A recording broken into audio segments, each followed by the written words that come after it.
Shalom mes bien-aimés dans les Seigneurs, que la paix de Christ soit avec vous, c'est votre frère Dieu merci. Je suis venu, mon frère, ma soeur, te dire que ce que tu as vécu a pris du temps, les cas que tu as connus a pris du temps aussi, ta maladie, ta situation a beaucoup pris de temps. Bien-aimé, oui, je sais que tu pleures beaucoup à cause de cette situation. Les gens te regardent avec mépris parce que tu n'as pas d'enfant, parce que tu n'as pas encore de travail, parce que tu es pauvre à cause de cette maladie. Les gens te regardent avec un œil inquisiteur.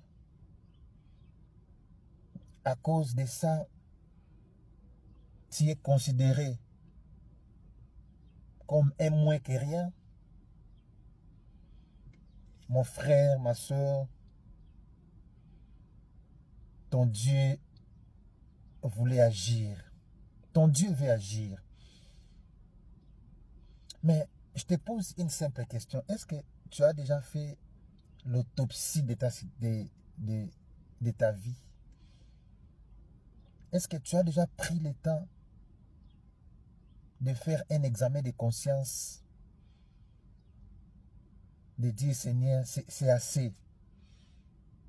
Jusqu'à ce point, c'est assez. C'est fini. À quand tu prendras la décision? Oui, bien-aimé, sache-le, le Dieu reste Dieu. Son peuple, son peuple qu'il a choisi, le peuple d'Israël, parce qu'il est venu pour l'Israël. Mais la Bible dit, à chaque fois que l'Israël tournait sa face à ses dieux, ils étaient toujours vaincus. L'Israël connaissait des défaites dans leur camp. Mais Dieu restait toujours Dieu.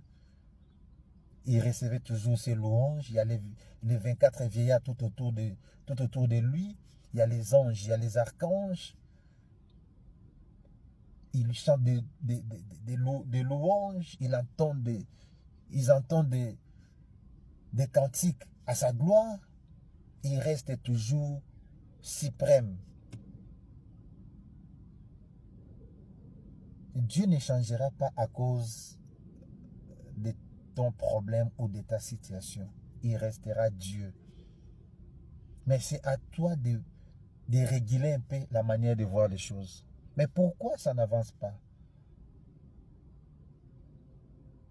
Oui, dans 24 heures, nous allons célébrer la fête de Pâques, qui est la mort et la résurrection de Christ. Laisse que la résurrection de Christ restaure ton état de santé.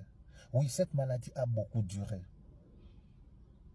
Que les médecins par excellence te donnent la guérison. Oui, pendant que les mondes te voient avec les regards, avec mépris, pendant qu'ils racontent de n'importe quoi, pendant qu'ils veulent à tout prix à ta tête vouloir te descendre, mais c'est Dieu-là te regarde avec compassion. Dieu-là te voit autrement. Change ta manière de voir les choses. Change ta façon de concevoir les choses de Dieu. Aujourd'hui, tu es humilié. Oui, ils peuvent t'humilier aujourd'hui, mais demain, ils vont t'applaudir. Ils seront tes marchepieds. Ils chercheront ton numéro de téléphone. Mais toi, change ta façon de voir les choses. Oui, cette femme au sang coulant, elle avait aussi des problèmes. pendant 12 ans qu'elle saignait. La Bible nous dit, elle a cherché des solutions partout dans les voies et moyens. Elle ne l'a pas obtenu. Où elle n'a pas été. Elle a été partout. Elle a dépensé toute son économie. Mais elle n'avait pas réussi la guérison. Elle n'avait pas eu les gains de cause. Mais elle se disait en elle-même, si jamais je vois cet homme, je touche même son manteau, c'est ce jour-là que mon cas aura une guérison. Bien-aimé, prends une décision dans ta vie. Qu'est-ce qui bloque? La Bible dit, notre Dieu,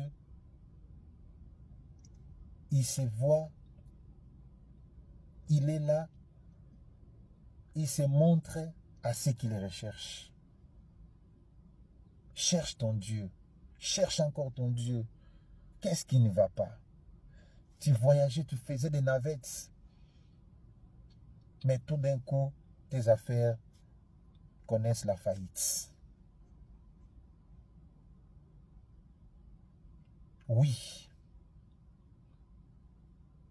pour un laps de temps, c'est correct, mais pas pour toujours.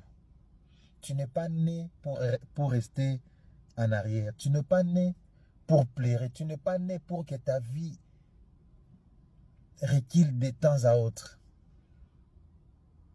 Non, tu es né pour voir les merveilles de Dieu. Qu'est-ce qui bloque encore? Qu'est-ce qui bloque dans ta vie? Regarde-toi toi-même. Est-ce que c'est quoi? Parce que tu ne payes pas ta dîme? Parce que tu ne donnes pas les offrandes? Parce que tu ne donnes pas les aumônes aux pauvres? Parce que tu ne participes pas aux campagnes? Tu ne fais pas des donations? Tu n'as pas une bonne libéralité? C'est quoi? Oui. Dieu voulait te donner la solution. Dieu voulait mettre un terme à ces problèmes qui a beaucoup pris de temps. Mais toi-même, change un peu ta manière de voir les choses. Et Dieu, la Bible nous dit, sa main n'est pas si courte. David a dit, il n'a jamais vu un juste soit abandonné. Même ses enfants, il n'a jamais vu. Bien-aimé, mon frère, ma soeur, que Dieu t'aide, que le Saint-Esprit t'aide à avancer. Dieu a dit, Dieu, je voulais savoir qu'est-ce qui bloque, pourquoi ça bloque. Il va te révéler. Il dit dans le livre de Ésaïe chapitre 51, verset 12, qui es-tu pour avoir peur? Il dit, c'est moi. Qui est celui-là? C'est lui-même l'Éternel des armées. Il dit, c'est moi l'Éternel, c'est moi qui console. Il n'y a personne qui va te consoler pour ton cas comme l'Éternel des armées. Il dit, c'est moi qui console. Qui es-tu pour avoir peur d'un homme comme toi? Il est mortel. D'un fils de l'homme pareil à l'herbe. Voilà comment Dieu les qualifie. Non, mon bien-aimé. Non, ma soeur. Les enfants, c'est quoi devant Dieu? C'est rien. La guérison, c'est quoi? Quelle est cette maladie que Jésus n'a pas encore guéri? Cite-moi le nom de cette maladie que Jésus, ça a dépassé la grandeur de notre Dieu. Je n'ai jamais vu ça. Oui, la situation, oui. Aujourd'hui, même tes amis te déconsidèrent parce que tu n'as rien. Oui, lève-toi. Partout tu es humilié. Oui, lève-toi. À cause des manques, je ne sais pas. Des manques des enfants, d'argent, des manques de travail, des voyages, tes affaires ne marchent plus. mais il est là. Change ta manière de voir des choses et demande à Dieu pourquoi ça n'avance pas. Est-ce que ce sont des raisons jadis que nous avons évoquées? Point d'interrogation. Soyez bénis. Que la paix de Christ soit avec vous. Que cette Pâque ramène la joie, restaure ce qui était mort dans ta vie et te donne la joie que le monde ne t'a jamais donnée. Joyeuse fête de Pâques dans vos maisons, dans vos familles, dans le nom de Jésus-Christ. Amen. Bye bye.